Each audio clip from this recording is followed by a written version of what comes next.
Hello, it's 7 o'clock, and I was going to try to flip the camera, and I totally forgot how, something with the magic wand. Let's try that. How's everybody doing? I'm trying to find the flipper, and I don't see it.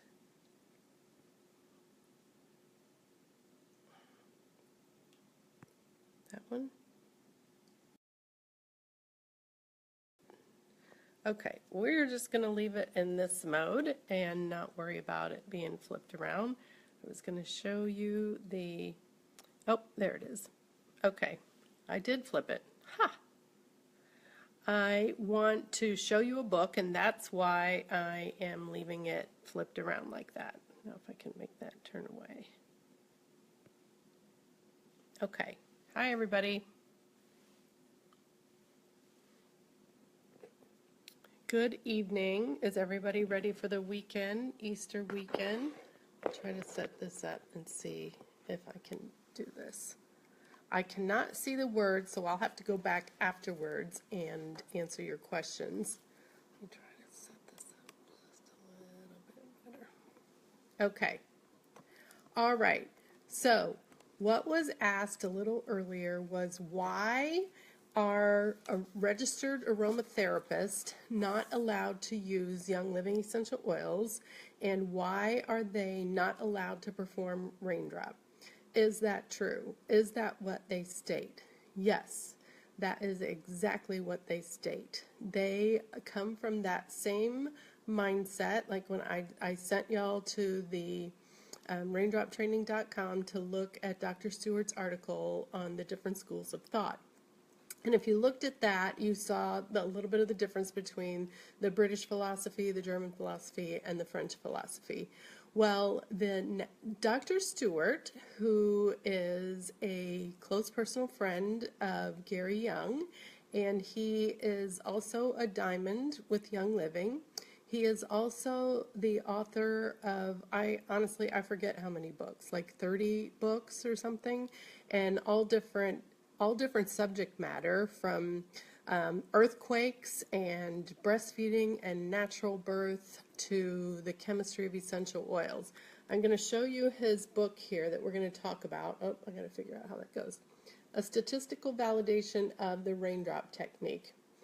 Okay, so on the back of that, it has a biography of Dr. Stewart, and I just want to read you a few things off of that. It says, Dr. Stewart has degrees in mathematics, physics, and geophysics. He received his PhD from the University of Missouri at Rolla in 1971, was a professor at geophysics at the University of North Carolina in Chapel Hill from 71 to 78.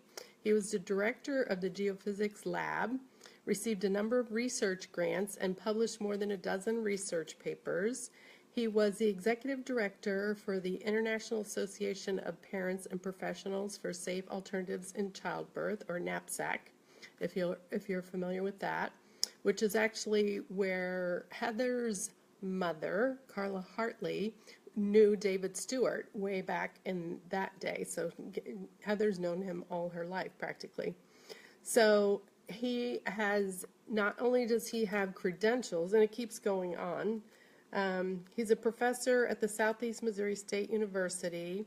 He was director at the Central Earthquake Consortium, a federal agency, director for the Center of Earthquake Studies. He's published 16 books, including The Chemistry of Essential Oils Made Simple, Healing Oils of the Bible, which documents the role of aromatherapy in biblical times. He has over 300 publications in more than a dozen languages, mostly in the areas of alternative health care. It goes on to talk about more of the things that he does. So lots and lots and lots of credentials, right? And if you've seen his chemistry book, Chemistry of Essential Oils Made Simple, see how simple that is? It's not simple. There is a lot of information in here, and he went through a lot of different resources gathered together to create that book. So what happened is back in 2003, approximately, the National Association for Holistic Aromatherapists, of which David was a member, because he was a registered aromatherapist at the time, he was a member, and there were some complaints about Raindrop and how that it was dangerous and that some people had been sent to the emergency room in anaphylactic shock. And so they created a committee to research Raindrop and see, what they could come up with and do studies on it. Well, not studies, research it. And so they put together a committee. It was a committee of 3, and Dr. Stewart asked to be on the committee. So they allowed him to be on the committee, and he's asking them, let's see those reports. Let's see those reports, and let me help, let me look at them, and let's get this validated. And when they realized that he performs Raindrop and that he agrees with Raindrop, they not only kicked him off the committee, but kicked him out of the organization. And then they also removed his registered aromatherapy credentials.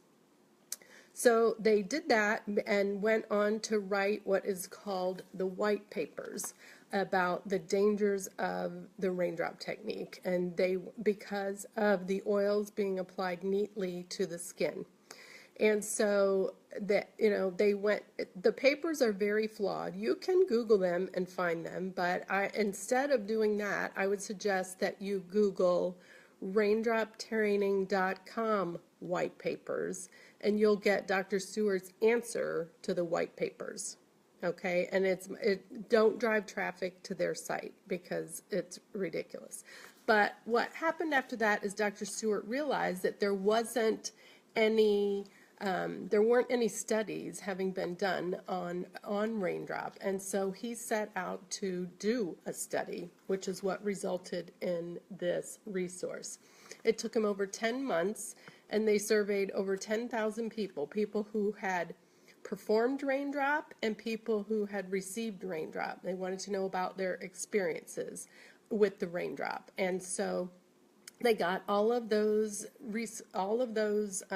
surveys back and tabulated them.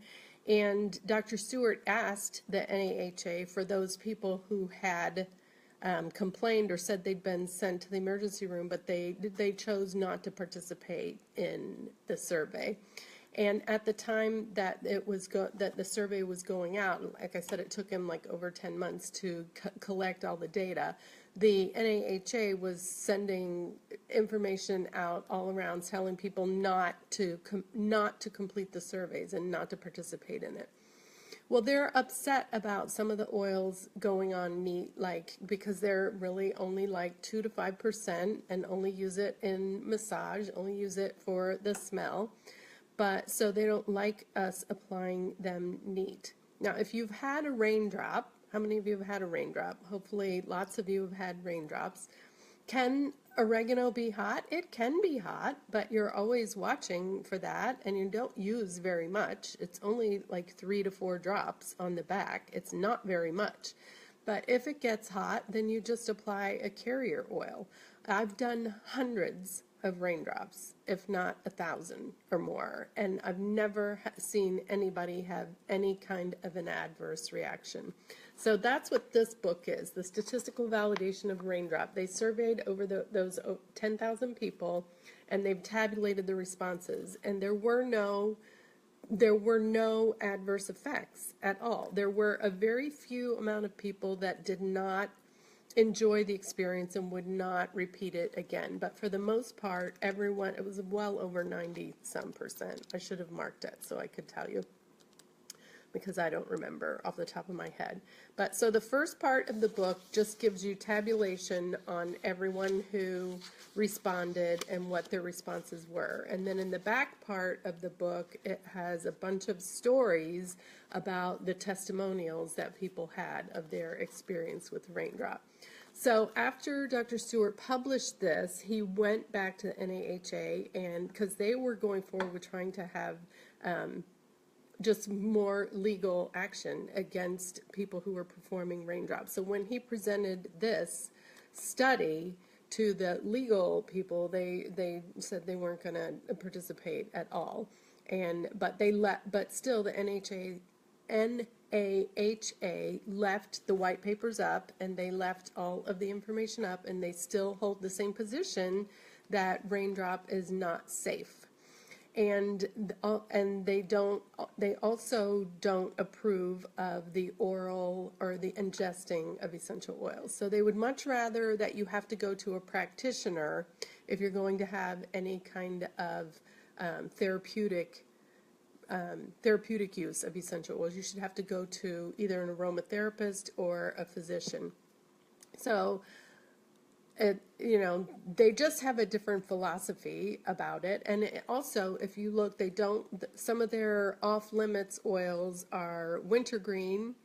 And like wintergreen is used in flavoring, right? And candies and gums, and that isn't even a therapy or a non-synthetic, what is the word? It's not even an original oil for wintergreen that they're using the flavoring for.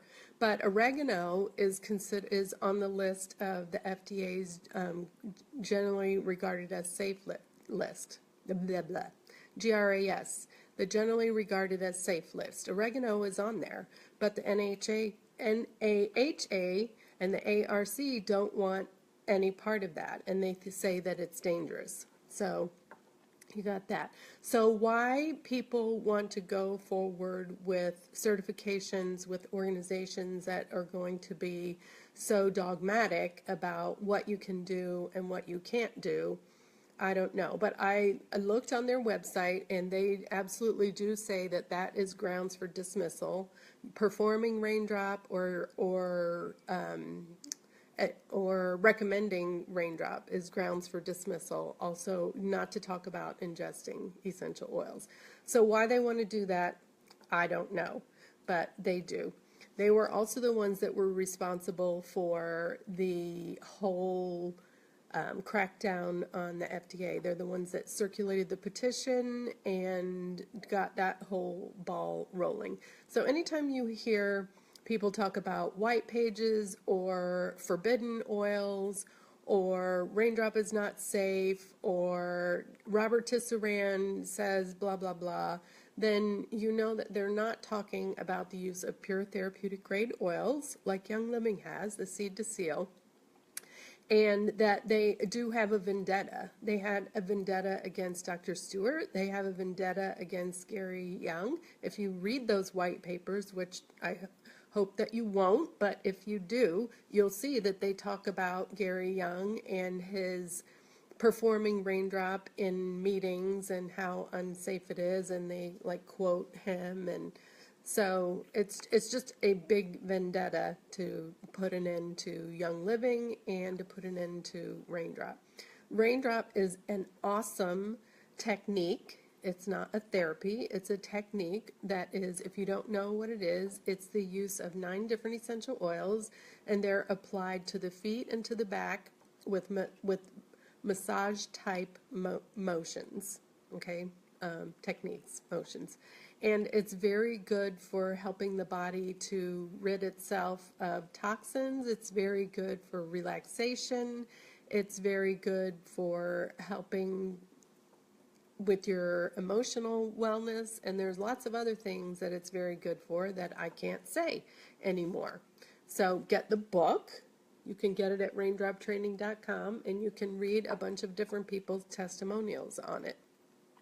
So if you have someone who is a registered aromatherapist, absolutely yes, they are not allowed to do Raindrop or use Young Living essential oils. So that's a choice they have to make when they make that decision. You can get a clinical certified aromatherapy credential, which does not have the same requirements with a different organization, and so, but they are still based on the British type information. So you're going to have to answer those you're going to have to answer the British answers on their tests. But I think Carrie McVeigh was thinking about going ahead and getting her clinical aromatherapy credentials just because she didn't have much more to do towards that. But A care instructor has tons of hours of study and information and training and practicums that they do. And so any of you that are interested in a deeper education with the oils, I highly recommend the care training, or even I can't remember the name of it. I'll put it up there. But if you wanted to go after the certified clinical aromatherapist, then that's a good program too. And Dr. Stewart recommends that on raindroptraining.com. So you can look on there and he tells you how to do it, and which schools are that they recommend to.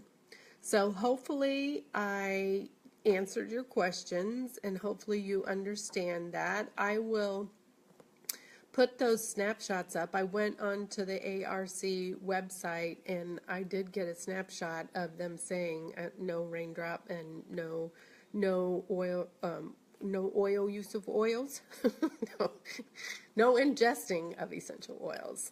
So there you go. That's all I got for tonight. And I hope you guys have a great holiday weekend, and be well. Bye.